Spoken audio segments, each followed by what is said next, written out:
Vous écoutez Radio Ma'arif.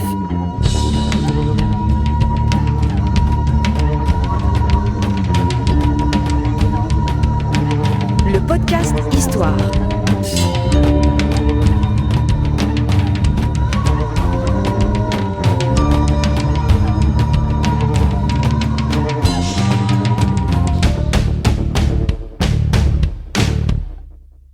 Le podcast Histoire est produit avec le soutien de Maroc Télécom. Bienvenue sur Radio Ma'arif, nouveau podcast Histoire avec notre historien Mahdi Rouelguet. Salut Mahdi, comment ça va? Salut Reda, mais ça va très bien, ça va en forme.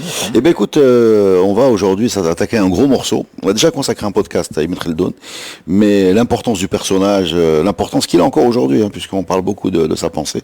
On est 800 ans après sa mort à peu près. Ouais. Absolument, il est mort en 1406. Voilà, donc on continue à en parler, donc il méritait bien un deuxième podcast. Plus qu'en parler, c'est le seul penseur originaire du monde arabo-islamique, donc il s'est structuré dans ce contexte-là, qui est devenu un article de la mondialisation, de la globalisation. En effet, c'est de très très loin, sans commune mesure, avec Avicenne, Averroès, enfin Ibn Sina, Ibn Rushd, Ibn Taymiyyah et les autres, c'est le plus cité, le plus commenté, le plus traduit.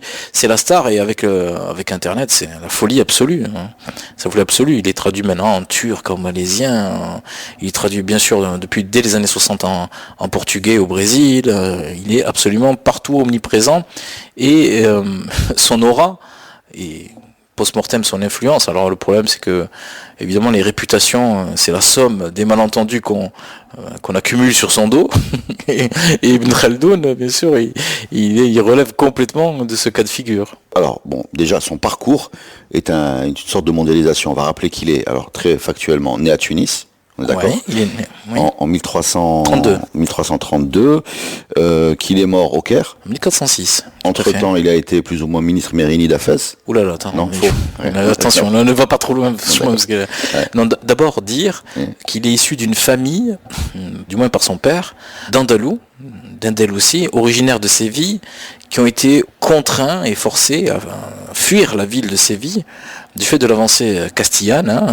C'est le roi Fernand III, qui oblige sa famille, et sa famille d'abord se réfugie dans un premier temps chez El Azafi, donc à Ceuta. Ensuite, ils vont prendre la direction de l'Orient du Maghreb, ou le Maghreb oriental, qu'on appelle à cette époque-là les Farqiyya, donc l'arabisation du terme latin Africa, tout simplement parce qu'à ce moment-là, le pouvoir issu directement du pouvoir almohade, dont il est descendant, les Hafsides, donc, sont installés à Tunis. Dire que les Hafsides sont eux-mêmes originaires des Eytoumzad, dans la région aujourd'hui de la région de Taloudant. Et ils vont régner sur ce qui correspond plus ou moins aujourd'hui à la Tunisie, l'est de l'Algérie et l'ouest de la Libye, du XIIIe siècle jusqu'au XVIe siècle.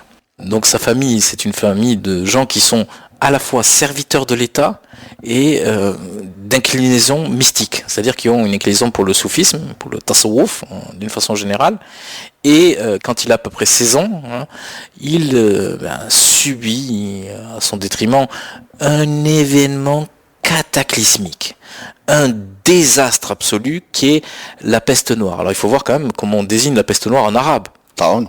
On appelle ta'oun, on n'appelle pas juste ta'oun, on dit ta'oun jarif. On dit aussi le mot al-aswad, c'est-à-dire toutes sortes de qualificatifs qui ont cherché, avec la langage, puisqu'on est humain, trop humain, donc on a besoin de la langue, pour apprivoiser quelque chose d'inédit, de jamais vu, de par la dimension cataclysmique. Parce qu'on sait aujourd'hui très bien, depuis la révélation de l'histoire de la peste noire, puisque c'est de ça dont on parle, que par exemple quelque chose comme la moitié de la population d'Angleterre disparaît en 2-3 ans. Pendant très longtemps on disait un tiers, non, en fait on sait très bien que c'est quelque chose comme la moitié, et il est possible que dans certains endroits du Maghreb, comme Tunis, peut-être en partie aussi Ceuta, eh bien c'est peut-être presque le tiers ou la majorité de la population qui a disparu. Très difficile de le déterminer avec exactitude, et donc Ibn Khaldoun perd ses parents, la presque totalité de ses maîtres, mais pas que. Alors il faut dire d'abord que aussi son père était un personnage très particulier qui avait fait le choix de ne pas servir la dynastie en place du fait de son choix pour le soufisme. C'est-à-dire qu'il pensait que le soufisme et la religion étaient incompatibles avec le service des puissants, avec le service des princes, et il lui avait donné une éducation d'élite, notamment qui servie en cela par le fait que à ce moment-là, le prince du Maroc, le prince de Fès, le prince mérinide, Aboul Hassan, cherche à rééditer la geste almohade, donc à reproduire l'exploit almohade d'unifier la totalité du Maghreb, et donc il amène avec lui les plus grands savants, les savants les plus éminents, et notamment il amène avec lui un personnage singulier qui s'appelle El-Abili. El-Abili, il est originaire de Tlemcen, mais d'origine lointaine d'Al-Andalus. El-Abili, ça veut dire celui qui vient de Avila. Avila, c'est un petit peu au nord de Madrid, très célèbre parce que c'est la ville dont est originaire la plus grande sainte, la plus grande mystique du catholicisme, qui est Sainte Thérèse d'Avila, Santa Teresa d'Avila. Et ce que je veux dire par là, c'est que ce El-Abili, il s'est formé sans doute en Orient, mais surtout, il est revenu sur les terres des Almohades, où on continue encore, dans la région de Marrakech et dans le Haut-Atlas, à bien mettre sur un pinacle la philosophie, la falsafa, mantiq, d'une façon générale, et de ce fait-là, c'est pour ça par exemple qu'on a le dernier très grand mathématicien marocain et astronome originaire de Marrakech, qui s'appelle Ibn Benna, Ibn Benna al-Marrakouchi, qui meurt un peu avant la naissance d'Ibn Khaldun et que sans doute a fréquenté déjà Al-Abili, et dire que bien sûr c'est cette imprégnation philosophique en lien avec la connaissance des mathématiques, de la géométrie, qui sans doute, et le fait qu'il a été lui-même le père, d'une certaine manière le père putatif, oui, le maître d'Ibn Khaldun, qui a formé Ibn Khaldun très jeune, quand il a quelque chose comme 13-14 ans environ, avant que la peste noire n'interrompe ça.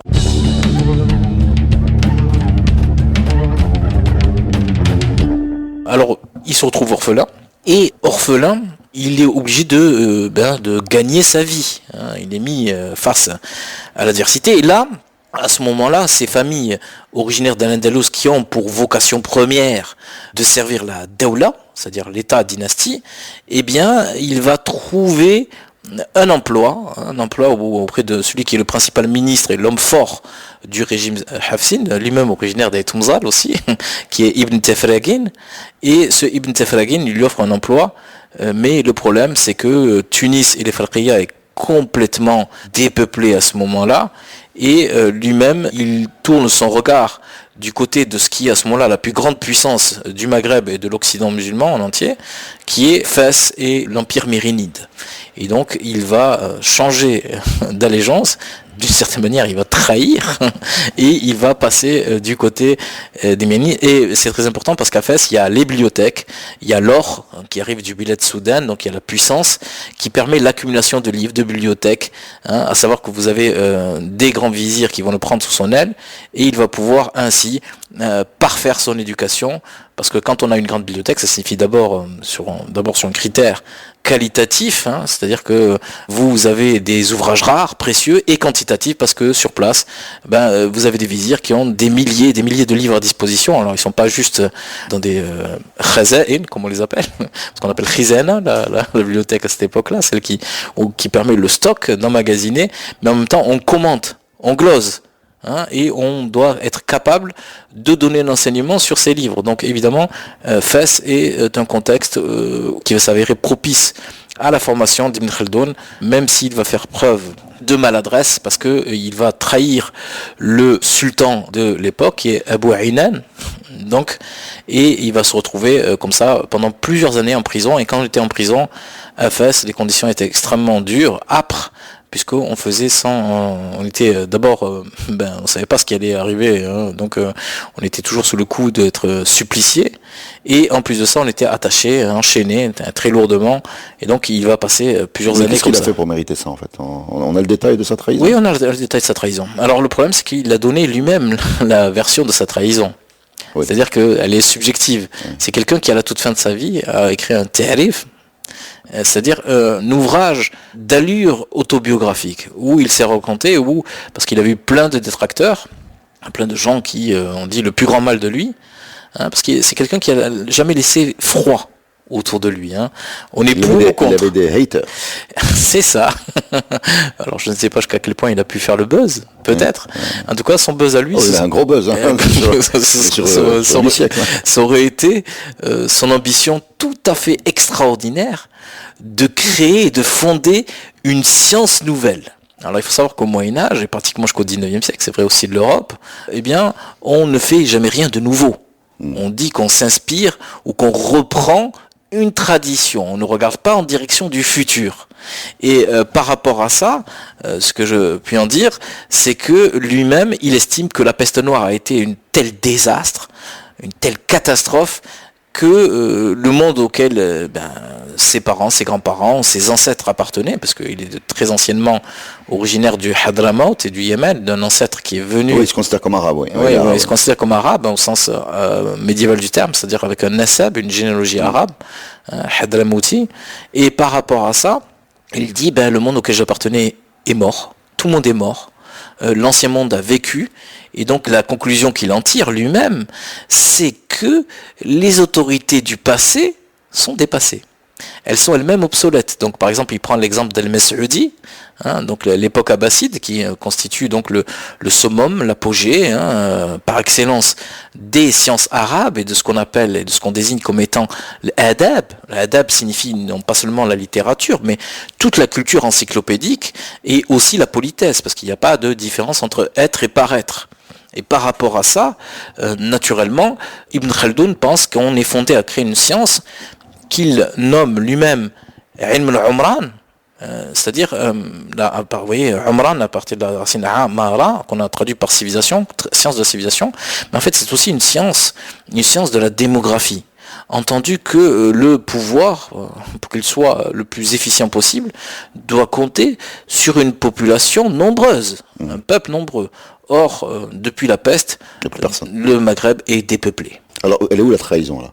La trahison, c'est qu'il a voulu reprendre son alliance avec les Hafsides parce que lui-même pense qu'il procède d'une noblesse, noblesse oblige, et que les Mérinides, en fait, la configuration mérinide ne lui va pas, ne lui sied pas, et qu'il ne trouvera jamais sa place. Parce que pour être Mérinide et puissant, vous devez compter sur le parrainage des grandes familles d'origine mérinide ou Znata, et donc ce sont les Benu Sidrat, les Benu Foudoud, etc., et Irnaïn, et etc. Et donc lui-même, il voit bien que dans ce cadre-là, il n'arrivera jamais à faire sa place, parce qu'il est sans doute, dès son plus jeune âge, dévoré par l'ambition, et il procède.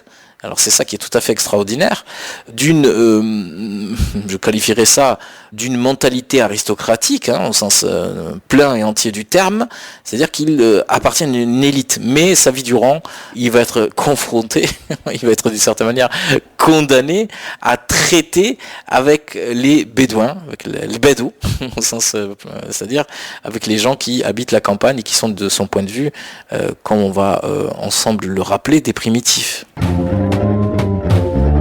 Alors, il y a une deuxième catastrophe qu'il vit, puisqu'on a parlé de la peste. En même temps, et c'est simultané pratiquement avec la peste, la tentative d'unifier la totalité du Maghreb et de rééditer l'exploit almohade avec Abul Hassan, donc le père d'Abu Inan, elle va complètement échouer du fait du caractère versatile des alliances avec les Arabes Benu Hilal et aussi Benu Sulaym, qui sont la force de frappe par excellence en Ifriqiya, c'est-à-dire qu'on ne peut pas être puissant, on ne peut pas être un roi, on ne peut pratiquement rien faire sans leur soutien, sans leur appui, sans leur concours, et eux-mêmes, en fin de compte, n'ont pas intérêt à ce qu'il y ait un pouvoir trop fort qui puisse leur imposer leurs conditions, leur tenir la dragée haute.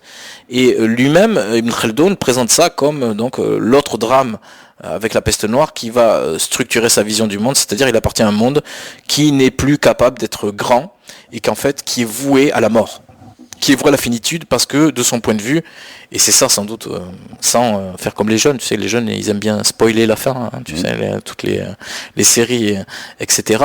Ils pensent que désormais la civilisation ne renaîtra pas de ses cendres, elle est condamnée du fait de l'attrition démographique, qu'il n'y a plus beaucoup de gens à gouverner, et de plus, les tribus arabes situées en dehors du giron de la civilisation, de son point de vue, sont les plus puissantes et empêchent en fait tout cercle vertueux. hein, c'est tout le contraire. De son point de vue, on est rentré dans un cercle vicieux qui fait qu'il n'y aura plus jamais aucun pouvoir fort, aux plus grandes puissances, donc pas la capacité non plus d'attirer à soi les hommes de lettres les plus remarquables du temps, hein, de l'époque, et c'est un regard extrêmement noir, pessimiste qu'il porte sur son temps. Ouais, c'est la fameuse théorie de ce que j'en ai compris, hein, d'une tribu ou d'un groupe qui fait corps, qui prend le pouvoir et qui, avec sa asabia, qui finit par s'embourgeoiser, se ramollir, voilà, exactement, et qui, par la marge, se retrouve renversé par des gens qui ont un peu plus la niaque, quoi. En fait, alors lui-même, je résume, mais c'est un penseur. Il y a un grand débat aujourd'hui pour savoir est-ce que sa pensée est actuelle, contemporaine, est-ce qu'elle peut servir. Par exemple, le grand philosophe marocain, enfin professeur de philosophie qui était Mohamed El-Hababi, a écrit un livre, Ibn Khaldoun, notre contemporain, où il annonçait clairement la couleur. Alors Ibn Khaldoun, c'est un penseur du Moyen-Âge, donc il pense en termes cycliques. Et ce cycle, il est en 3 temps, il est ternaire. Vous avez le temps premier de la civilisation, qui est ce qu'on appelle le Badawa. Alors Badawa, on entend Bidaya aussi, hein. Donc évidemment c'est le début, c'est le temps où les gens habitent des régions de steppe, de montagne, de désert. Une vie dure, quoi. Une vie extrêmement dure, où les gens se contentent de peu. Alors bien sûr dans cette croyance, hein, peut-être qu'on aura un jour une émission consacrée à la cuisine, mais dans ces régions-là, on mange des choses qui nourrissent à peine leurs hommes. Oui, c'est vrai. On est très jamais loin de la disette. Et donc par rapport à ça, dès sa plus tendre enfance, on est obligé, hommes et femmes d'ailleurs, filles et garçons, à manier les armes, à apprendre à marcher 30 km par jour, à se diriger, à se guider, et évidemment ça part d'une vision extrêmement noire et pessimiste de l'homme, hein, puisque contrairement à toute une tradition par exemple qu'on retrouve chez Ibn Tufayl et d'autres, qui pensent que l'homme seul, livré à lui-même, grâce à la force de son intellect et de la puissance de son intelligence, peut atteindre les plus grandes sphères, etc. Lui, il pense pas l'homme seul, individuel. Au contraire, il pense que l'homme se caractérise par une très grande capacité à l'agression. C'est que l'homme est, même par rapport aux autres animaux, même s'il est moins bien doté en fait, je sais pas, que le lion ou que les autres, il a cette capacité à être extrêmement agressif et dire qu'aujourd'hui, la plupart des spécialistes de la préhistoire, ils constatent que l'apparition de l'homme moderne, on a beaucoup parlé de Jebel Irhoud et du rôle que tient le Maroc dans l'émergence de l'homme moderne, pourquoi il est moderne? Tout simplement parce que s'il veut s'attaquer à une baleine, il s'attaque à une baleine. S'il veut attaquer un mammouth, il attaque un mammouth. Donc évidemment, l'homme moderne a cette capacité d'agresser autrui et aussi l'idée de vivre en société, ce que lui-même appelle l'ijtima' al-bashari ou l'ijtima' al-insani, c'est-à-dire que la société humaine, elle permet à l'homme, dans ces conditions extrêmement dures, difficiles, de faire corps pour assurer sa survie. Parce qu'en plus de ça, non seulement les conditions sont dures, mais juste à côté, vous avez un clan voisin ou cousin qui ambitionne qu'une chose, c'est de vous voler les maigres biens que vous possédez. Et en plus de ça, ce sont systématiquement, comme ce qu'était le Maroc au début du XXe siècle, une société de vendetta, c'est-à-dire une société de crimes d'honneur où les gens n'arrêtent pas, finalement, d'une certaine manière, de s'assassiner les uns les autres. Donc évidemment, ce qui permet d'être un palliatif à ça, c'est l'asabia, donc une sorte de solidarité agnatique. La grinta, quoi. C'est la grinta, si tu veux. Donc évidemment, qui permet... Alors ça, c'est le stade 1. Le stade 2... le cycle. Le cycle, donc c'est se dire à côté que cette vie, entre guillemets, de misère n'est pas une fatalité. À côté, il y a les riches, il y a la ville, et on peut, grâce à notre violence supérieure, je te ferai remarquer que paraît-il que le seul monument construit par l'homme visible depuis la Lune, c'est la muraille de Chine. Et la muraille de Chine, c'est un peu ça. C'est-à-dire que c'est un monument qui avait pour vocation de servir de défense à l'Empire chinois face aux Turcs et aux Mongols, et aux Mandchous, situés au nord de la muraille de Chine, c'est-à-dire pour empêcher les sauvages et les barbares, parce que le problème de l'Empire, alors les empires dans la longue histoire du monde, ce sont des grandes structures qui réunissent quelque chose comme 15 ou 20% de la population mondiale. C'est toujours l'idée du poids démographique et qui est omniprésent chez Ibn Khaldoun. Hein, c'est quelqu'un qui a ce souci c'est de prendre en compte la démographie, ce qui est tout à fait unique et seul. Hein. Car encore une fois, que ce soit Ibn Beja, donc Ibn Pas ou Ibn Tufayl, ça c'est pas des gens qui vont au-delà d'une philosophie de l'être jusqu'à un certain point. Bon. Et par rapport à ça, donc les empires, ils réunissent la population, mais une population qui est en grande partie désarmée. Vous avez un peuple, c'est-à-dire définition minimale, qui subit un pouvoir. Et d'ailleurs, en arabe, on les appelle ra'aya, c'est-à-dire le bétail. Le bétail, quoi, avec un ra'i, qui est le berger. Et bien sûr, on s'occupe du troupeau, hein, on assure sa survie, mais en contrepartie, il doit donner la laine, ou il doit donner le lait. C'est-à-dire que la laine, c'est l'équivalent du coup des impôts. C'est ça qui permet l'accumulation, d'avoir des très grandes villes, magnifiques, très belles, avec un artisanat qui se diversifie, c'est-à-dire que dans les grandes villes comme Marrakech, on a le Koutoubine, on a donc un marché aux livres qui est absolument extraordinaire, des grandes bibliothèques, on a la possibilité d'avoir des artisans qui travaillent l'ivoire, ou qui travaillent la soie, le harir. Et ce que je veux dire par là, c'est que évidemment, ça c'est le fruit de l'accumulation de l'impôt, hein, l'impôt que peut aimer le gouvernement des moutons. C'est d'une certaine manière. Et donc, quand arrivent les loups, c'est-à-dire de la périphérie, on pourrait dire, pour faire allusion à notre podcast qu'on a fait ensemble, les lions qui arrivent, et donc évidemment, je te prie de croire que les moutons sont mâles. D'accord. Donc c'est le troisième. Donc c'est le deuxième. Ah, c'est le deuxième. Le troisième temps, c'est les lions qui arrivent, qui mangent. Alors lui, Ibn Khaldun, il a deux exemples historiques, principalement. Pas que, mais principalement. Il a les Futuhat, c'est-à-dire les conquêtes arabo-islamiques des 7e et 8e siècles, et les conquêtes almohades. Principalement, c'est à ça. Il bosse avec ça. C'est-à-dire c'est ça qui nourrit et qui lui permet de construire, d'échafauder son raisonnement.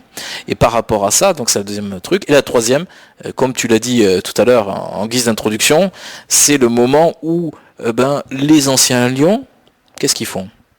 Ils prennent un abonnement à Netflix. Non, c'est pas ça. Ils restent sur leur canapé. En fait, du coup, ils restent dans leur palais. Ils chevauchent de moins en moins.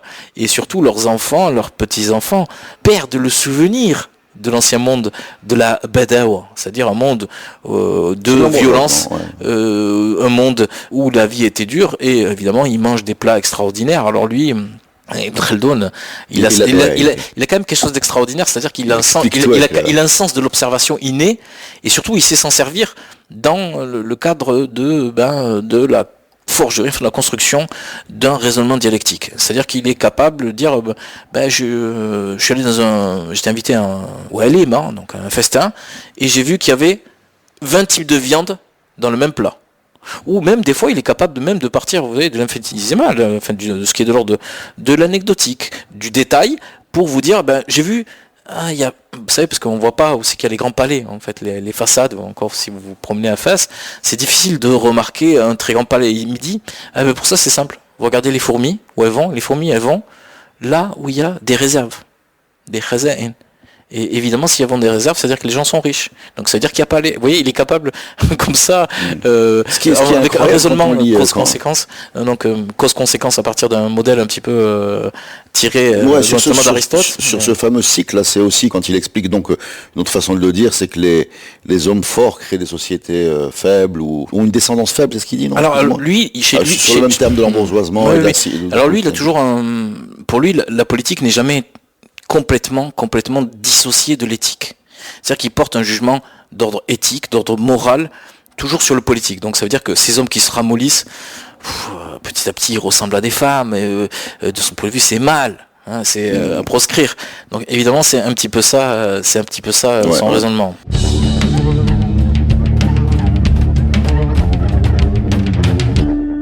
Mais moi, ce que je trouve extraordinaire quand on parcourt un peu son introduction, parce que déjà ça... Alors dire bien sûr qu'il a écrit un ouvrage, il a écrit plusieurs ouvrages en fait. Mais celui-là, il a écrit des ouvrages qui ont été retrouvés seulement au XXe siècle, qu'on a retrouvé notamment à l'Escorial. Pourquoi? Parce que ils étaient dans la bibliothèque de Moulay Zidane. Et podcast sur la bibliothèque de Moulay Zidane. Et comment et en fait, un marin, un impayé termine en drame. Donc bien sûr, ça veut dire payer vos crédits. Mais ce que je veux dire par là, l'idée c'est que naturellement il a écrit d'autres livres, mais il est connu universellement désormais, plus que jamais, grâce à la mondialisation, grâce à un ouvrage qui s'appelle Kitab al-Ibar. Al-Ibar, ça veut dire, donc c'est un terme qui tient du coranique. Ouais, voilà, c'est toujours des rimés, bien sûr. Ibar, c'est pour rimer avec barbar. Ou khabar. Khabar, al-Mubtada ou le Khabar. Au Moyen-Âge, de toute façon, systématiquement, ce sont des titres à rallonge. Et donc, il y a un aspect mnémotechnique, pour s'en rappeler, la preuve, ça on s'en rappelle, nous-mêmes. Mais aussi, c'est pour, ça a une valeur programmatique. Ça annonce la couleur. Donc, évidemment, l'Ibar, c'est l'idée de tirer les enseignements de l'histoire en se servant de l'arabe coranique, parce que l'Ibar est cité, je crois, 4 ou 5 fois dans le Coran, c'est mémoire est bon, peut-être même un peu plus, je me souviens plus, mais ce que je veux dire par là, c'est qu'il y a toujours des leçons à tirer de ce qui s'est déroulé dans le passé, et donc évidemment, cette œuvre-là, c'est plutôt une œuvre, il fait œuvre plutôt d'historien. En revanche, et si tu veux, on peut revenir sur les conditions dans lesquelles il a été amené à écrire une œuvre d'une grande originalité, d'une originalité qui frappe, qui interpelle, qui ne laisse pas froid. C'est rare de lire Ibn Khaldoun et de pas être quand même d'une certaine manière secoué par cette lecture. Il a écrit une introduction, une muqaddima, un prolégomène, qui est une sorte d'introduction théorique, où il avance, ce qu'on peut considérer, c'est une question qui est discutée, et âprement discutée, où il fait œuvre de philosophe de l'histoire. Et ça, plus tard, au XIXe siècle, je te prie de croire que quand on a redécouvert son œuvre, on s'est posé la question, même s'il ne s'agissait pas d'un faux. Tellement ça ressemblait aux grandes philosophies de l'histoire qui commencent à apparaître en Europe à partir du XVIIIe siècle.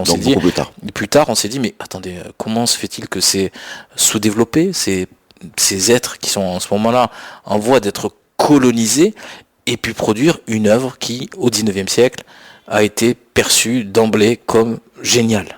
Alors il y a deux choses moi qui frappent le lecteur aujourd'hui, qui m'ont frappé en tout cas. La première, c'est l'incroyable ambition de l'œuvre. C'est-à-dire que dans cet ouvrage, il veut tout expliquer, mais tout, littéralement tout. Il y a des chapitres sur l'accouchement. Ouais. Il y a des chapitres. Il y a une dimension encyclopédique. Voilà, encyclopédique. C'est la première chose. Et la deuxième chose alors laisse-moi dire quand même quelque chose s'il te plaît sur la dimension encyclopédique. C'est que moi j'affectionne tout particulièrement les polémiques, parce que les polémiques elles permettent de jeter une lumière sur un certain nombre d'éléments. Il y a Mahmoud Ismail, donc qui était un historien égyptien mais qui a travaillé dans les années 70 au Maroc, qui a écrit un livre qui a fait scandale en Égypte et dans tout le monde arabe, où il traite Ibn Khaldoun de faussaire, et surtout qu'il aurait spolié, et en fait donc c'est l'idée de Salera, donc il aurait plagié en fait l'œuvre un ouvrage très problématique qui est la plus grande encyclopédie rédigée dans le contexte arabo-islamique, qui s'appelle donc les Frères en pureté, Rasail Ikhwan Safa. Et donc par rapport à ça, ce que je veux dire, c'est que ça nous dit quelque chose du fait que d'un point de vue nationaliste arabe et égyptien, on ne peut pas considérer que un maghrébin ait eu un esprit aussi brillant, remarquable et unanimement considéré comme admirable. Par rapport à ça, donc, mais attention, quand il parle de l'accouchement ou de l'optique, c'est toujours, il l'inclut jusqu'à un certain point dans un raisonnement dialectique pour dire que ça appartient à un moment où la civilisation atteint un apogée, un essor, mais attention, quand on atteint ce niveau-là, on n'est jamais très loin de la fin. Une sorte de finitude, donc une sorte de cycle. C'est très très sombre, mais bon, tu sais, quand tu as connu à 16 ans la peste, et comme lui, alors comme Machiavel et comme les grands penseurs du politique, c'est un politicien raté, c'est-à-dire c'est quelqu'un qui a loupé sa carrière. Il a fait sa carrière, il a essayé de la faire d'abord, comme j'ai dit, donc Tunis, puis Fès, puis Grenade. Avec des changements d'alliance chaque fois, avec voilà, mais alors l'État national. L'accusé d'opportunisme quand même. Alors justement, je dois dire, c'est pas mon propos de le défendre, je ne suis pas son avocat. Et il y en a qui s'en chargent, parce que comme Ibn Khaldoun ne laisse pas froid, il obsède des gens qui ils sont Ibn Khaldoun en fait. Et les exemples sont nombreux, attention. Et par rapport à ça, ce que je veux dire, c'est que l'allégeance, la bay'a, du coup, elle était transactionnaire, en fait, d'une certaine manière, et puis elle allait à des personnes, et elle devait être renouvelée. En fait, la Dawla signifie la dynastie, signifie absolument pas l'État.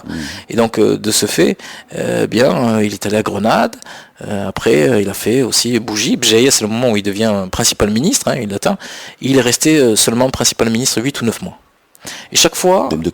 on est chez les Hafsides ou chez les... Alors les Hafsides sont divisés eux-mêmes. Il y a Tunis, Bougie et Constantine. Donc c'est une branche des Hafsid. C'est une branche des Hafsid, tout à fait. Et puis après le Caire, c'est ça, si on continue. Non.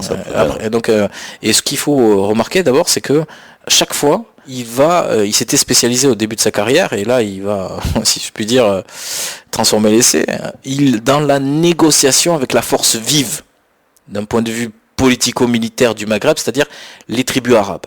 Et donc, il va être amené par 2 fois, une fois du côté de Biskra, donc on est là dans plutôt l'est de l'Algérie, très au sud, et surtout, une seconde fois dans la région de Tiaret, donc on est dans les hauts plateaux de l'Oranie, donc de l'ouest de l'Algérie actuelle, à s'exiler. Et donc c'est au cours de ce second exil, donc pour éviter ce qui arrivait, parce que généralement, quand on était déchu de sa fonction de ministre ou d'une fonction, on n'était pas juste déchu. On perdait sa vie, c'était le mihna, on perdait tous ses biens, etc., etc. Et souvent, sa famille était dispersée ou même asservie ou vendue comme esclave. Donc, au cours de son second exil, du côté d'un bourg qui s'appelle Qalat ibn Salam, eh bien, il se retrouve seul. Et pendant 3 mois, il est sans bibliothèque, c'est-à-dire sans livre sous la main, et de mémoire, il aurait rédigé, affirme-t-il, d'un seul trait la muqaddima, c'est-à-dire les prolégomènes, c'est-à-dire la version, la partie de son œuvre qui est considérée comme unanimement ou presque comme géniale. C'est-à-dire qu'il il est dans un milieu très dur, c'est pratiquement, on n'est pas très loin du désert, et en plus de ça, il fait ça dans une khalwa, dans une cellule. Donc on est en front de montagne, et donc il est là, il est dans une quasi-obscurité comme le Kahf des débuts de l'islam et de la révélation, et c'est dans cette grotte qu'il aurait donc d'un seul coup, d'un seul trait, sans s'arrêter, pratiquement sans dormir, pendant 2-3 mois, rédigé cette muqaddima, donc ses prolégomènes ou introduction à son ouvrage. Alors, la deuxième chose qui surprend le lecteur, actuel, la première, donc, c'est l'ambition de parler de tout un peu encyclopédique. La deuxième, c'est qu'il explique beaucoup de faits politiques ou de comportements par rapport à des éléments qui sont le climat ou la nourriture. Alors, ceux-là, ils sont un peu mous parce qu'ils cuisent pas assez le blé ou le cuisent trop. Ceux-là, ils mangent trop chaud, donc ils ont un tempérament un peu. Et ça, c'est vrai que on voit bien que il a parfois, souvent des analyses qui sont celles d'un homme brillant et très observateur. Et ensuite, quand il... Non, attention, ça fait partie complètement de l'adab, donc de la culture classique telle qu'elle existait. D'accord. Il existait ce qu'on appelait la géographie climatique. Voilà. La géographie climatique est très en lien avec l'ancienne conception, qui était celle des Grecs et celle des Arabes de l'époque classique, de la médecine. C'est-à-dire que la médecine, elle repose sur un équilibre entre les 4 humeurs. Misège. Alors c'est resté dans la langue aujourd'hui en français, t'es de mauvaise humeur, ou même en arabe, en marocain, c'est à fond. À la khatrak, etc. Le khatal, le khawatal, etc. C'est lié à l'ancienne conception des humeurs. C'est-à-dire que la bonne santé, elle est liée à un savant équilibre entre ces 4 humeurs qui sont elles-mêmes consubstantielles au froid, au chaud, au sec et à l'humide. C'est trop sec, c'est trop humide. Non seulement ça crée potentiellement la mauvaise santé, mais en plus de ça, dans la géographie climatique, climat pas au sens de climat actuel, c'est au sens de grec de climat qui a donné iqlim, aqalim en arabe, c'est-à-dire de régions où s'il fait trop chaud, la civilisation ne peut pas s'épanouir. Ce qui fait trop chaud, la nourriture, etc., ça va pas. Même chose s'il fait trop froid. Il a des mots très durs, par exemple, sur les peuples slaves, au sein duquel, ce contexte-là, dans ce cadre, ne peut absolument pas émerger quelque chose de grand, quelque chose qui ressemblerait à une civilisation. De son point de vue, la civilisation, elle ne peut s'épanouir que dans quand 2 climats qui correspondent plus ou moins au climat tempéré, mais tempéré, ça signifie de son point de vue méditerranéen, et jusqu'à un certain point celui du Fars, c'est-à-dire de l'Occident, l'ouest de l'Iran actuel. Alors on va pas parler des Slaves là, parce que j'ai pas l'extrait, par contre j'ai un extrait assez, juste pour parler concrètement de cette prose là. Les Arabes ne peuvent établir leur domination que dans les pays de plaine. Le naturel farouche des Arabes en a fait une race de pillards et de brigands. Donc il parle de... Toutes les fois qu'ils peuvent enlever un butin sans courir un danger ou soutenir une lutte, ils n'hésitent pas à s'en emparer, à rentrer au plus vite dans la partie du désert où ils font paître leurs troupeaux. Jamais ils ne marchent contre un ennemi pour le combattre ouvertement, à moins que le soin de leur propre défense ne l'y oblige. Les tribus berbères se tiennent à l'abri d'insultes sur leurs montagnes escarpées et défient l'esprit dévastateur qui anime les Arabes. En effet, ceux-ci n'oseraient pas les y attaquer, ils auraient à gravir des collines abruptes, etc., etc. Il y a un deuxième chapitre qui s'appelle « Tout pays conquis par les Arabes est bientôt ruiné ». Les habitudes et les usages de la vie nomade ont fait des Arabes un peuple rude et farouche. La grossièreté des mœurs est devenue pour eux une seconde nature, un état dans lequel ils se complaisent parce qu'il leur assure la liberté et l'indépendance. Une telle disposition s'oppose au progrès de la civilisation. Il parle de lui-même, parce qu'il considère lui-même comme arabe. Le problème, c'est qu'il a fait état. C'est sévère, quoi. Il a fait état de sa propre expérience. Oui, d'accord. Tout pays conquis. Alors il faut bien voir, comme je le disais en guise de liminaire à notre vue, c'est que Ibn Khaldun procède d'une noblesse oblige, une noblesse qui est urbaine, d'extraction étrangère, c'est-à-dire andalousie au Maghreb, et par 2 reprises il a été accueilli dans un milieu bédouin, arabe, ce qui n'a pas empêché de fournir un jugement sans concession. Ah oui. Mais qui est celui du XIVe siècle, c'est-à-dire au moment où il y a une forme de faiblesse du pouvoir politique, et où les Arabes, évidemment, c'est lié en fait. Alors bien sûr, plus tard, à partir du XXe siècle, ça a complètement gêné. Et d'abord, c'était Al-Husri, donc le père du nationalisme arabe. Pour ce qui concerne le Maroc, mais ça a eu une audience arabe très large.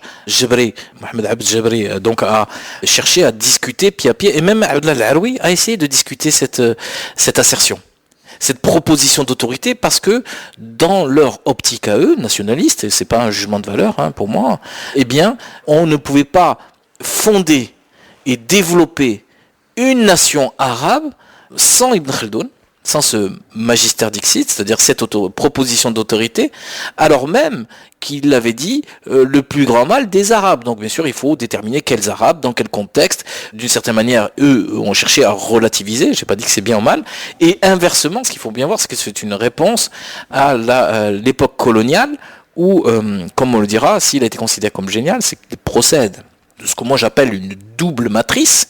D'abord celle de la révolution scientifique qui est à l'œuvre à Paris au XIXe siècle, et donc qui va prévaloir à la fondation de l'école des langues orientales, l'INALCO aujourd'hui, et au moment donné où Paris est la capitale de l'orientalisme.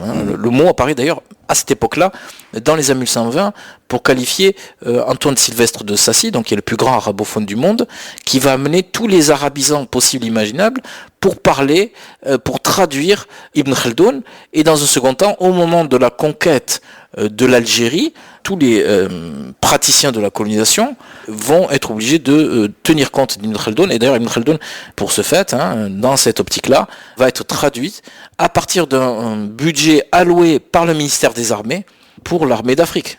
Donc évidemment, à partir de là, Ibn Khaldun va servir un peu de trame, va servir d'arrière-plan pour comprendre ce grand autre qu'est le Maghreb, dans un premier temps, avant qu'il serve à tout. Et d'ailleurs, preuve du succès absolument phénoménal d'Ibn Khaldun, c'est que les Anglais aux Indes, notamment moi je me suis un peu intéressé à l'Académie du Bengale à Calcutta, qu'est-ce qu'ils disent les Anglais ? Oh, les Français ont bien de la chance. Parce que eux au moins ils ont Ibn Khaldun qui leur explique ce qu'il faut faire, alors que nous-mêmes aux Indes on ne possède pas l'équivalent. Non, mais on peut, personnalité complexe quand on la regarde d'un point de vue d'un nationalisme arabe, parce que je vous relis des phrases, je cherche pas longtemps. En principe général, les Arabes sont incapables de fonder un empire, à moins qu'ils n'aient reçu d'un prophète ou d'un saint une teinture religieuse plus ou moins forte. C'est ce qu'il dit, c'est voilà.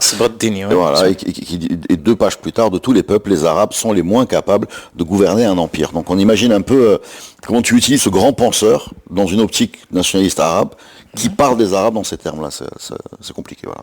Alors lui-même, ce qu'il cherchait à expliquer, c'est comment se fait-il que les Arabes de la période anté-islamique, qui précède immédiatement l'arabe, avaient été dans la longue durée des peuples marginaux, situés à la lisière, donc la frontière des empires, et comment ils avaient pu d'un seul coup émerger, unis.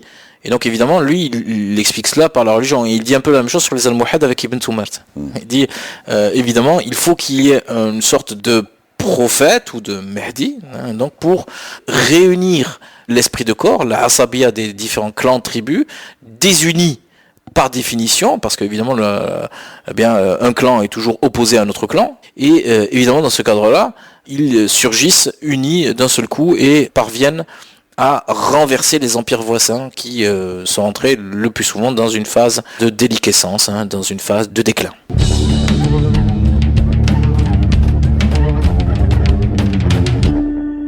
Comment sont accueillies ces œuvres de son vivant?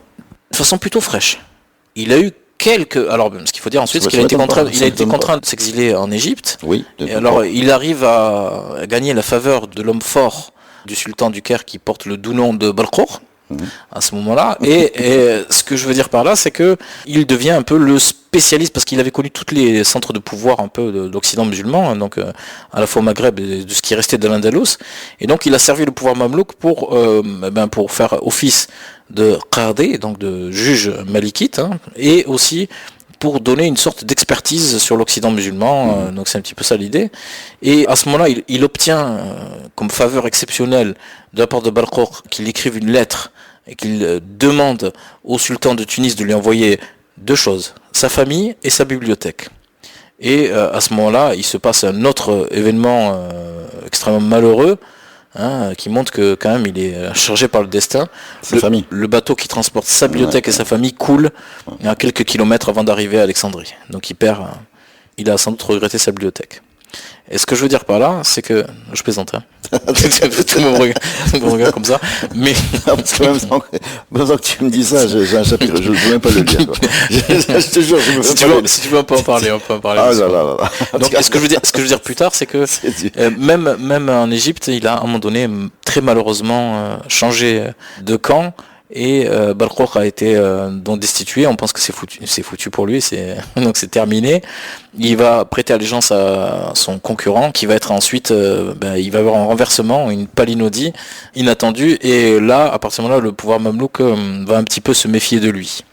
Et sur la toute fin de sa vie, ils vont l'envoyer un peu au casse-pipe face à la puissance montante, terrifiante, écrasante de Tamerlan. Tamerlan, c'est un Turc ouzbek, lointain descendant, c'est comme ça qu'il se présente, de Gengis Khan, l'empereur mongol.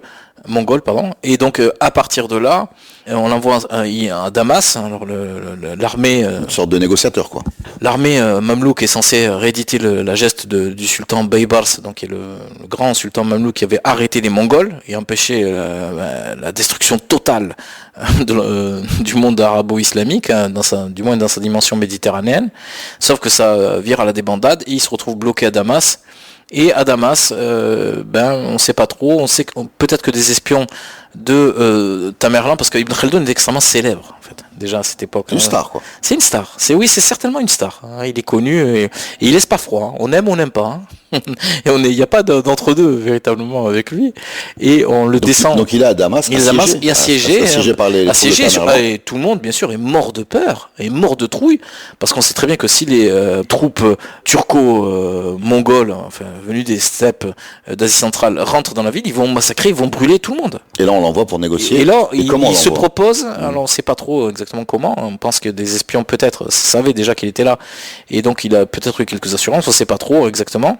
Et il est descendu dans un panier depuis les murailles de Damas pour aller rencontrer. Et là, c'est un petit peu le coup de foudre entre les deux. Et depuis, c'est devenu un petit peu l'exemple archétype de cette cohabitation nécessaire mais très problématique entre le savoir et le pouvoir, entre l'intellectuel et l'homme politique. Plus tard, par exemple, André Malraux, donc le ministre de la Culture de Gaulle, quand De Gaulle est destitué, il va le voir et donc c'est la dernière grande entrevue entre les deux et ça va faire un livre, Les chaînes qu'on abat. Et moi, ce qui m'a frappé, c'est que André Malraux débute son livre en faisant allusion à cette rencontre entre Ibn Khaldoun et Tamerlan. D'accord. Parce qu'évidemment, il n'y a pas d'équivalent en fait.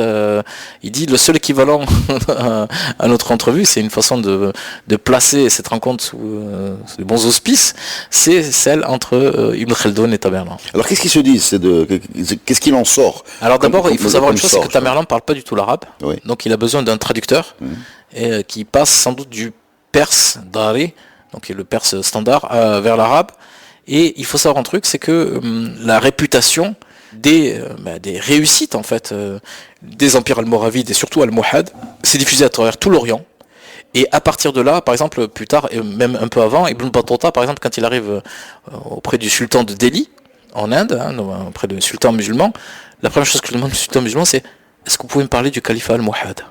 D'accord. Donc, ce que je veux dire par là, donc le Tamerlan va lui demander en fait d'écrire un ouvrage précis, talkhis, sur l'histoire du Maghreb. Mais on pense que le courant est bien passé. En forçant un petit peu le trait à dessin, on dirait que il y a eu une sorte de coup de foudre réciproque entre les deux, parce il y a eu une sorte d'attraction quand même. On pense, on voit. Donc il lève le siège ou ça se passe? Ah non, il va rentrer, il va tuer tout le monde. Mais Ibn Khaldoun s'en sort très bien et rentre intact avec tous ses habits. Parce que je crois savoir qu'à Damas, on l'accuse d'avoir vendu la ville. Hein. C'est ça, ouais. c'est ça. Si tu demandes au il n'y a pas de statue d'Ibn Khaldoun à Damas. Hein. Non, ça c'est ça. Elle est à Tunis. Elle est à Tunis. Non, même il est accusé d'avoir sauvé plus sa peau que la ville, quoi. C'est un petit peu ça, on l'accuse, mais évidemment, Ibn Khaldoun, c'est quelqu'un qui a passé sa vie dans un monde dangereux à sauver sa peau.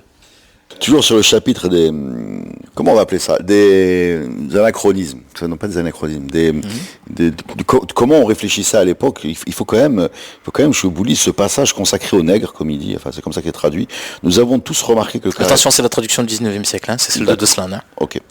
Nous avons tous remarqué que le caractère des nègres, oui, je comprends ce que tu veux dire, se compose en général de légèreté, de pétulance, d'une vive gaieté. Ainsi les voit-on se livrer à la danse à chaque fois qu'ils en trouvent la moindre occasion, de sorte que partout ils ont une réputation de folie.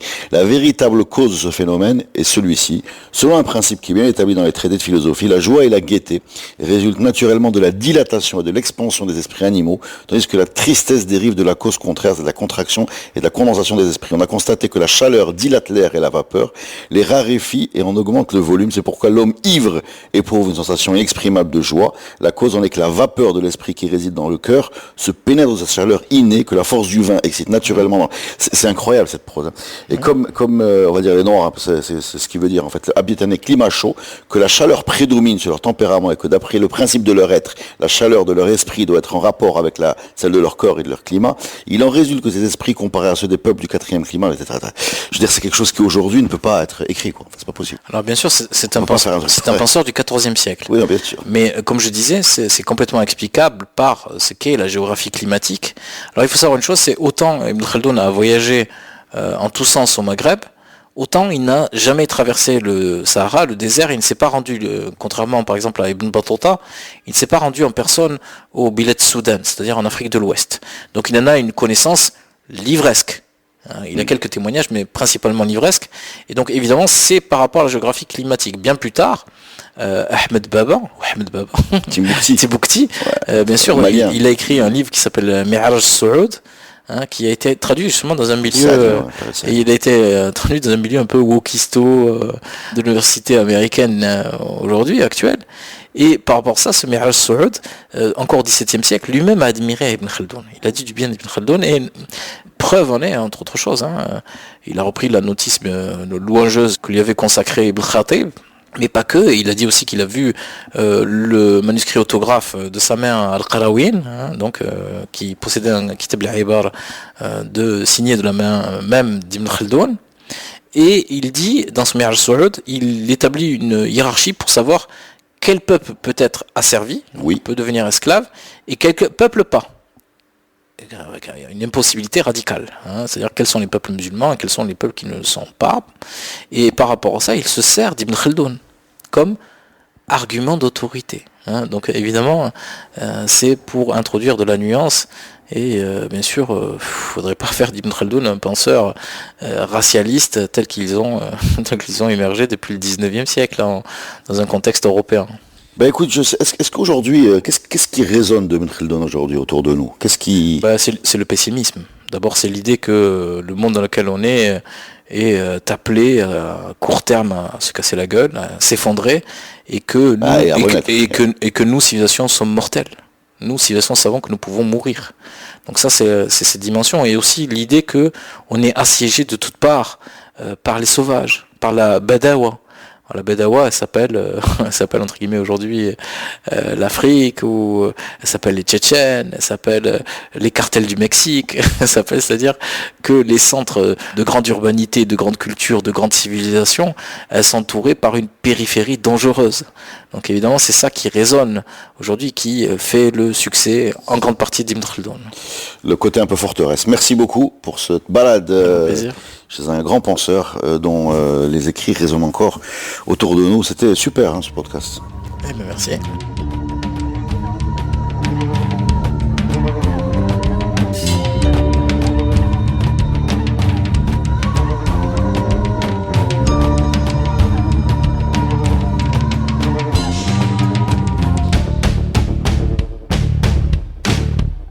Le podcast Histoire est produit avec le soutien de Maroc Télécom. Maroc Télécom, un monde nouveau vous appelle.